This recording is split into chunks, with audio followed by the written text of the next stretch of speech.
ለሀገር ትልቅ አስቦ የመተግበር የማድረግ አቅም ሌላኛው ማሳያ። እንኳን ወደ ሃሮ ደንዲ ሎጅ በደህና መጡ። ጠቅላይ ሚኒስትር አብይ አህመድ በነደፉት የገበታ ለትውልድ ፕሮጀክቶች የተወለደው ሃሮ ደንዲ ሎጅ ተፈጥሮ የሰጠችውን ጸጋ በልዩ ጥበብ በገለጡ ስራዎች እንዲህ እውን ሆኗል።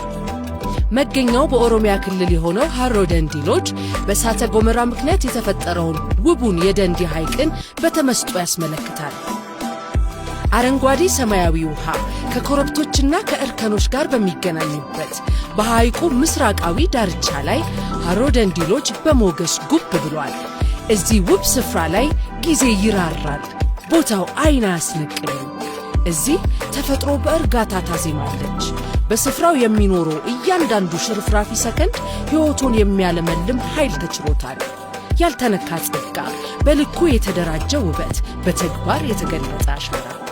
በሃሮ ደንዲ ሎጅ የህንፃ ንድፍ ጥበብ ከተፈጥሮ ጋር በፍጹም አይወዳደርም። ይልቁንም ለተፈጥሮ ኃያል ችሮታ እጅ ሰጥቶ በጸጥታና በክብር ይከተላል። እያንዳንዱ የህንፃ መዋቅር በደንዲ መሬት ላይ የተፈጥሮን አካሄድ ተከትሎና ከፍታና ዝቅታውን ጠብቆ በውበት ተቀምጧል።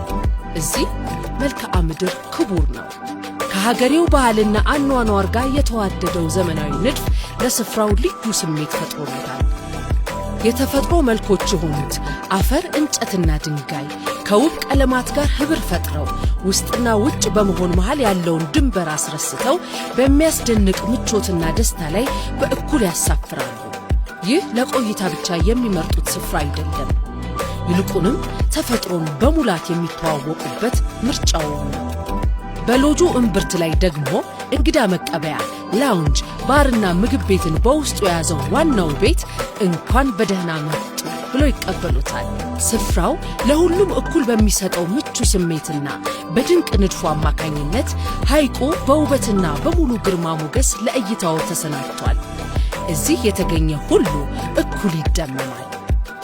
አቅራቢያው ያለው የጽሞና ክፍል ደግሞ አካላዊና አእምሯዊ ሩጫን በመቀነስ አካልና አእምሮን የሚያሳርፍ የሰላም መጠለያ በመሆን ያገለግላል።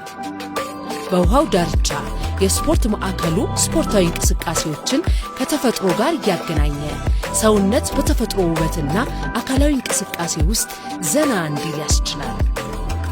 ከሃሮ ደንዲ ሎጅ የሚገኘው እውነተኛ ደስታ በግንባታዎቹ ከሚታየው በላይ ነው። በመሬት ውስጥ በተፈጥሯዊ መንገድ በሚሰርገው ውሃ ታሪክ፣ ባህልና ጊዜን የሚሸከሙ የእርሻ እርከኖች ውስጥ በተፈጠረውና በተጠበቀው ውብ ስፍራ ውስጥ እረፍትና እውነተኛ አእምሯዊ እርካታ ይናኛል። እዚህ ዘላቂነት ከምንም ነገር በፊት ቅድሚያ የሚሰጠው ጉዳይ ነው። እያንዳንዱ ምርጫና እያንዳንዱ ንድፍ መሬቱን ለመጠበቅና ለወደፊት የተመቸ ዕድል ለመፍጠር አልሞ ይከናወናል። ይህ ቦታ ቱሪዝም መልሶ የሚከፍልበት፣ ማህበረሰቡ የታሪክ አካል የሆነበት፣ ባህል የሚታይ ብቻ ሳይሆን በእውነት የሚኖርበትና እያንዳንዱ እንቅስቃሴ ለዘላቂነት ድርሻ የሚያበረክትበት ነው። ሃሮ ደንዲ የተፈጥሮ የባህልና የህይወት ውብ መልክ መስኮት ነው። ከውብ አካባቢና መልክዓ ምድር በዘለለ ነፍስን የሚያዘምር ስፍራን ለሚፈልጉ እነሆ ሃሮ ደንዲ። ያልተነካ ሀብት፣ ለአፍታ መጥተው ተሻጋሪ ሐሴትን የሚያቆዩበት